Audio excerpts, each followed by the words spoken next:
principio del programa nos planteábamos la postura de Rousseau, en que usted la esgrimía, el hombre es bueno por naturaleza, el Emilio, y yo le planteaba que la de Hobbes era más vale el hombre o el lobo del hombre. Sí, estaba ahí la dicotomía diaria de hoy. Pues bien, vino después la charla sobre la decepción y cómo uno puede a veces confiar en una persona, equivocarse, después arrepentirse y sentirse mal, pero hay veces que cuando uno confía demasiado en alguien que tiene ciertas características, tal vez no haya tiempo para el arrepentimiento y sea demasiado tarde. Yo en realidad digo que el hombre es bueno por naturaleza. Después, obviamente, la sociedad lo corrompe. Lo corrompe y te va llevando a convertirte en alguien malo. Hay gente mala, obviamente. No digo que no la haya. Y bueno, en La Haya también hay gente mala. Sí. Ahí es donde más gente mala hay. Pero bueno, si le parece, vamos a hablar sobre determinados aspectos del ser humano que generan gran cantidad de películas, gran cantidad de novelas, gran cantidad de literatura policial, y en definitiva es como el extremo, el ser humano que cruza esa delgada línea y decide quedarse con la vida de otro ser humano. Terrible. Sí, no estoy hablando de empresarios, sino de alguien que cruza esa franja criminal. Estamos para hablar con Laura Quiñones Urquiza, que es perfiladora criminalística, una gran especialista en este tema. Hola Laura, buenas tardes, ¿cómo estás? ¿Cómo les va? ¿Qué tal? Mucho gusto. Muy bien, mucho gusto. ¿Cómo estás vos? Bien, gracias. Bueno, me alegro mucho. ¿Qué nos podés contar? Porque a veces estamos un poco paranoicos. Ponele cuando subimos a los vagones de subte, a lo mejor estadísticamente está la posibilidad de que dentro de ese subte lleno de alguna línea haya algún homicida. ¿Cómo se hace el perfil de un homicida? ¿Cómo uno puede darse cuenta, si es que puede darse cuenta? Y yo te diría que a veces es muy obvio, si va con un cuchillo en la mano y con un arma, y hay una gran posibilidad. Es exactamente lo que yo le dije hoy, claro, cuando hablamos de eso, mira, claro, viene con un revólver, obviamente, es muy probable que sea un asesino. Ajá.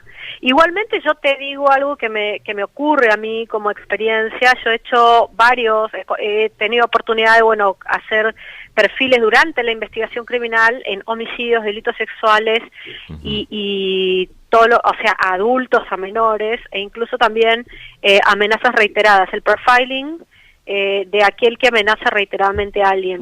Y luego cuando son atrapadas estas personas, nada que ver con la cara que yo imaginé. Es decir, yo tenía incorporado lo mismo que ustedes deben tener, que aquel que mata tiene tiene una cara de loco o cara de malo, y la realidad es que no es así. No, tampoco es que estamos sosteniendo lo que decía Lombroso hace tiempo, digamos que por a determinado tamaño de cráneo, no, pero a lo mejor hay algunas actitudes... No, pero te imaginas a Norman Bates, ¿entendés? O te imaginas a un tipo que tiene cara de estar, no sé, como aturdido, perturbado, y la realidad es que esto no es así.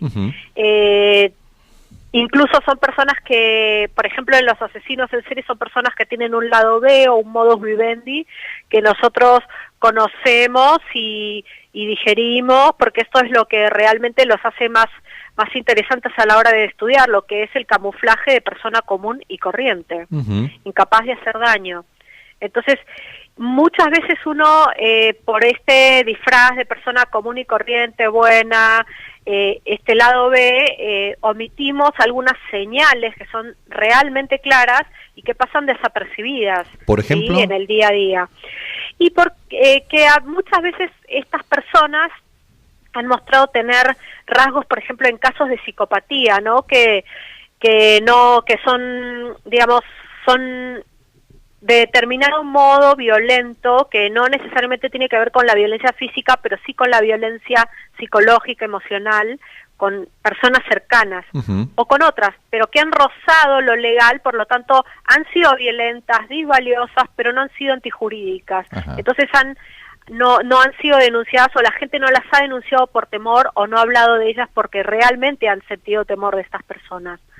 ¿Se entiende? Sí, sí. Por eso vos ves muchos casos que son de curas pederastas. Claro. O sea, ya tenés un uniforme, un emblema de confianza, de respeto, de bondad, de ayuda, de socorro, y están los peores, para mí los peores criminales ahí atrás, escondidos. Y disfrazados de cura, ¿no? Porque un cura es una persona, un cura de verdad es una persona que es lo diametralmente opuesto a este tipo de personas. Claro. Y por ejemplo, en el caso de criminales conocidos como, qué sé yo, Puccio o Robledo Puch, para apuntar al lado de los asesinos seriales, más vale para Robledo Puch, ¿hay alguna característica especial estadísticamente? ¿Se dan habitualmente en sociedades como la nuestra? ¿Puede estar ocurriendo? Digamos, ¿qué lo detona? Hay muchos crímenes sin resolver en la actualidad en la Argentina y en otros países. Por lo tanto, yo no podría decir hay asesinos en series o no hay asesinos en series. Es decir, que la respuesta la dejo flotando. Bien. Porque es algo que no sabemos. Lo que sí se puede es vincular, porque cuando nosotros tenemos un homicidio, el perfilador cuando tiene un homicidio, lo que tiene que evaluar son dos cosas que son sumamente importantes. La primera es todo aquello, el modus operandi del agresor, es decir, cómo fue su método de aproximación y qué recaudos ha tomado para cometer el delito, ocultar su identidad y tener un escape efectivo. Todo aquello que haya utilizado y el cómo lo utilizó para matar, hace a lo que nosotros llamamos huellas psicológicas.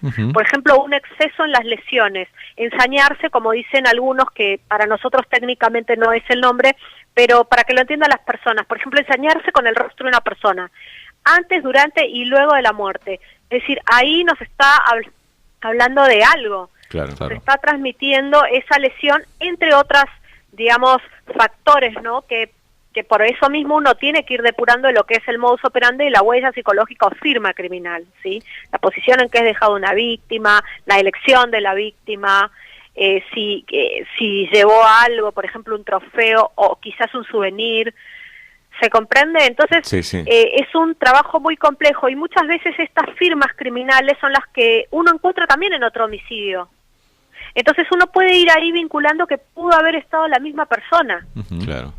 Me quedé con lo que dijiste de que hay muchos crímenes sin resolver en la Argentina. ¿Hay muchos crímenes sin resolver en la Argentina? Tengo entendido que sí. Ah, ok. No, digo, por ahí vos tenías algún dato que nosotros no conocíamos y realmente me llama la atención eso. Digo, si hay muchos crímenes sin resolver, es una cuestión violaciones, de... Claro. Casos de pederastía, hay de todo. ¿Y por qué no se resuelven? ¿Por una cuestión social, por una cuestión de miedo, por una cuestión de que hay malos investigadores? Mira, algunos dicen que son malos investigadores. Yo creo que a veces es falta de recursos económicos, y que hay algo que nosotros en criminología, porque a lo que yo me dedico básicamente es a la criminología forense, si bien tengo un background en criminalística, yo a lo que me he abocado mucho más es a la criminología forense, que es el estudio de la conducta desviada. Entonces, lo que sí se puede observar es que ha habido algo llamado el efecto CSI. ¿Qué es el efecto de CSI? Es que muchas personas lo que pretenden es resolver los crímenes en una obra de un modo maravilloso, con esos recursos económicos, con esa celeridad y con esa perfección. Es decir, que uno llega al lugar del hecho y realmente va a encontrar una huella dactilar, realmente va a encontrar, huellas digitales, realmente va a encontrar ciertas digamos, rastros que va dejando el homicida o el violador, que realmente no se encuentran en la realidad. Claro. Eso es Hollywood, papá, claro. No. Eso es Hollywood. Claro. ¿Y sabes cuál es el peligro del cual yo siempre hablo? Que esta expectativa que supera la realidad puede llevar a valorar como, por ejemplo, y muy importante, una prueba que es endeble en un juicio por jurados. Sí. Sí, lo vemos. Imagínate. Sí. Claro, como algo concluyente, algo que realmente no tiene tanta importancia, ni es tan concluyente, ni ha sido tomado, digamos, de una forma tan perfecta como para decir, bueno, tiene una buena cadena de custodia y no ha sido contaminado. Claro, es irse en la boludez, en realidad. Lo vemos por ahí en algunos casos particulares que hay dando vueltas ahora, lo veo en los medios de comunicación. A mí me da a veces mucha bronca ver algunos canales de televisión, algunas personas que muestran, digamos, periodistas de criminales. Con el caso Nisman, por ejemplo, fue un horror. Sí, ¿por qué no lo va a nombrar? Es Pero bueno, yo veo algunos periodistas que hacen criminología en la televisión y vos decís, ¿cómo puede ser que estén haciendo esta payasada? ¿O estoy equivocado yo? ¿Hay muchos payasos o no? Del caso Nisman no puedo hablar, Claro. ¿sabes? Ujú. Por una cuestión ética. Y bueno, no te lo cuento fuera también, si querés, fuera del aire, pero en realidad Está bien. yo sí me ha tocado observar algunas cosas hechas por periodistas. Algunas están, digamos, dentro de lo que es lo lógico, lo razonable, pero otras realmente se ve que o han leído libros que están equivocados, más allá de su buena fe y de sus ganas de realmente informar. Yo porque no esto es pongo en duda eso, apasionante. claro, yo no pongo en duda eso. O sea, es como que los periodistas, y ustedes son periodistas, a veces se manejan con fuentes que venden Claro, humo, ¿sí? claro. Entonces, es lo que yo digo, mira, y esto lo puedes constatar porque es de público conocimiento, yo he coescrito artículos con perfiladores del FBI y ninguno está disfrazado de Sherlock Holmes. Claro, Ninguno totalmente. habla con esa solemnidad, ni va con una pipa en la mano, una lupa en la cara, ¿entendés? O sea, no son así, son personas totalmente normales, comunes y corrientes, y son los mejores perfiladores que hay hoy en el mundo. Ujú. Entonces, esas personas, digamos, no toman como serie aquellas que parecen payasos, en realidad son showmans. Claro. Entonces, uno no puede, uno está acostumbrado, porque eso es televisión. Claro. ¿Se entiende? Hay O sea, que- no es hay que investigación vender. criminal. Claro. Y yo no considero que algunos periodistas lo hagan de mala fe, al contrario, yo creo que lo hacen de buena fe, intentan, ¿cómo se llama? ¿Cómo podría decirlo de un modo que se comprenda? Intentan nutrirse de fuentes que realmente creen veraces o creen que son prestigiosas, pero el prestigio se ve a la hora de salir afuera y que no sé, que tú, por ejemplo, que un ministerio público fiscal te recomiende a otro ministerio público fiscal sin vos pertenecer a las fuerzas policiales o a ningún órgano judicial, es decir, sos neutral. O ir afuera y estar mano a mano con gente del FBI. Claro, Y que te consideren como una persona que hace bien tu trabajo. Estamos hablando con Laura Quiñones Urquiza, que es perfiladora criminalística. Laura, una criminal, perdón. Bueno, criminal. criminal. Sí, discúlpame que te corrí. Y cuando llegan a una escena del crimen, digamos, ¿cuál es el procedimiento? ¿Hay un protocolo? ¿Hay una rutina? Digamos, ¿qué debe hacerse? Desde ya te aclaro algo. En el FBI, el 99% de los perfiladores criminales no van al lugar del hecho. Eso es televisión, ¿eh? Lo que vos ves es televisión. Claro, sí no es ahí. así. El efecto sí es ahí, como decías vos. Y viajan en clase turista. Está bien. Viajan en clase turista.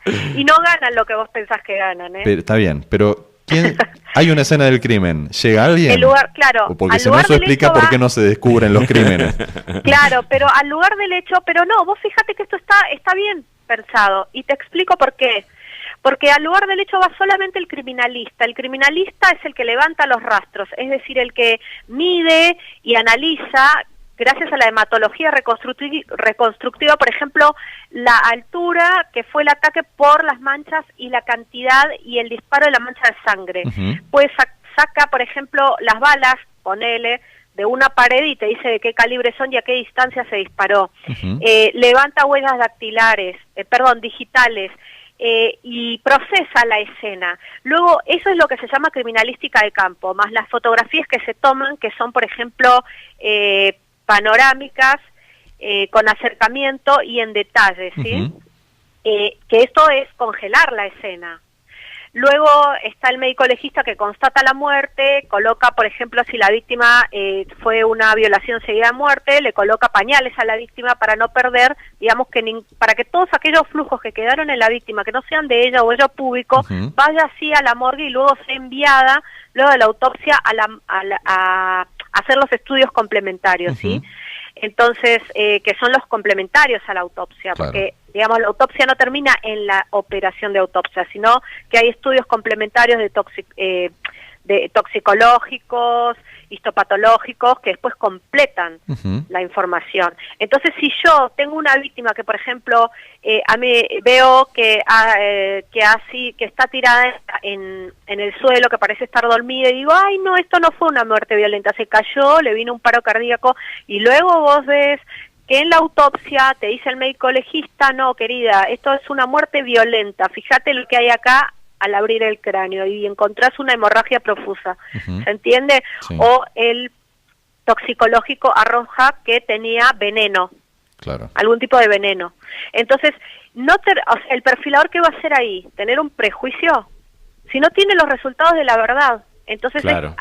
es con eso, con los resultados que le da el dictamen del criminalista que procesó la escena, toda la autopsia, más algunas, por ejemplo, yo me manejo con algunos órganos policiales donde a mí se me manda, siempre la policía investiga a la víctima, ¿sí? Pregunta a la gente cómo era la víctima, cómo vivía, y a veces toda esa información me llegan a mí los testimonios, y yo pido repreguntar o más algunas especificaciones sobre la víctima para conocer a la víctima a través de su agresor. ¿Se comprende esto? Claro, Perdón, claro. Sí, al sí, agresor tiene- a través de su víctima, de la claro. historia de su víctima. Tiene ¿Qué su tipo de lógica. respuesta suele tener? Claro. Claro. Entonces es un estudio en equipo y ahí el perfilador, a mi entender, no tiene mucho para hacer en una escena, en un lugar del hecho, más que dejar trabajar y constatar que la víctima fue dejada en determinada posición. Claro, o sea que el perfilador entra después de que el criminalista y el médico legista hicieron sus informes. Y Exactamente, trabaja en pero base no a lo esos hace. informes. Claro, pero eso no quiere decir que haga bien o mal su trabajo si no fue. Porque vos fíjate, el 99% de los casos del FBI, el perfilador no va a la escena. Y aún así se resuelven los casos. Claro, está bien, digamos, ese es el protocolo, criminalista, médico legista y después el perfilador, que además hasta puede ser que esté bueno, que tome distancia y vea las cosas sin estar con la impresión de la vista directa de la escena.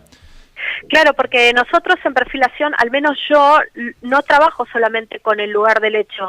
Siempre pido algunas pericias en las redes sociales de la víctima. A ver si hay algo que la víctima no nos dijo y que o que no contó y realmente estaba padeciendo amenazas a través de las redes sociales, se lo cayó, entonces eso también yo pido investigar, o por ejemplo algunas denuncias previas o hasta 6 meses atrás una retrospectiva de la historia clínica, a ver si al médico le contó algo, padecía algún tipo de enfermedad o tuvo algún tipo de ataque sexual que no contó. Claro. Alguna internación por golpes, Claro. que esto sí yo he visto, y justamente voy a presentar un caso, perdón que te cuente, en la Asociación Argentina de Psiquiatras el 25 de octubre, que es sobre un homicidio intrafamiliar, la muerte de un anciano, que fue uno de los casos más interesantes que tuve, que por suerte se resolvió porque, bueno, un familiar, yo hago el perfil del homicida, porque esto me llega a mí como una muerte dudosa. Yo digo que para mí es un homicidio, doy mis razones y hago un perfil del probable autor. La fiscal lee el perfil y dice esto se adecúa a un familiar determinado. Llama al familiar y el familiar termina confesando. Claro. Muy loco, Bien. muy loco, muy interesante. Sí. Te cuento que Laura es autora de Rastros Criminales, Anatomía del Crimen Violento y Lo que cuenta la escena del crimen, Muertes violentas, Acoso y Violencia psicológica, publicados por Ediciones B. Estoy en lo cierto, ¿verdad? Exactamente, y muchas gracias por el chivo. Sí, bueno, vamos a... que tengo ganas de leerlos esos libros. ¿Hay algún seminario que se esté por dar, alguna charla o es la presentación esta en la Asociación de Psiquiatría? Laura, para quien quiera seguirte. Lo de la Asociación Argentina de Psiquiatras va a ser en la Universidad Católica, comienza el miércoles 25, yo ahí en una de las aulas voy a dar la conferencia. Por supuesto yo siempre aclaro, porque si bien los psiquiatras son personas que han estudiado medicina, yo no admito personas que no sean del palo en mis conferencias, ni tampoco autorizo a que sean filmadas, grabadas o fotografiadas. Por las fotografías que yo presento, que por ahí siempre advierto que yo no me enojo si la gente se va de mis conferencias porque yo sé lo que son esas fotos. Claro. Para mí ya son algo natural, pero comprendo que hay gente para la que no lo es. Ni va algún día a hacerlo, ¿no? Pero yo trabajo con eso. Es decir, no veo gente muerta, yo veo datos. Bien, excelente. Bueno, hablamos con Laura Quiñones Urquiza, perfiladora criminal, y si te parece, Laura, te vamos a volver a consultar cuando tengamos alguna otra duda respecto de tu área de expertise. Bueno, encantada y muchísimas gracias por la invitación. Muchísimas gracias a vos, un beso grande. Mariano Navas, Héctor Park, Romina Suaznavar viven en la nube. La nube, 2 horas virtuales que suenan muy reales.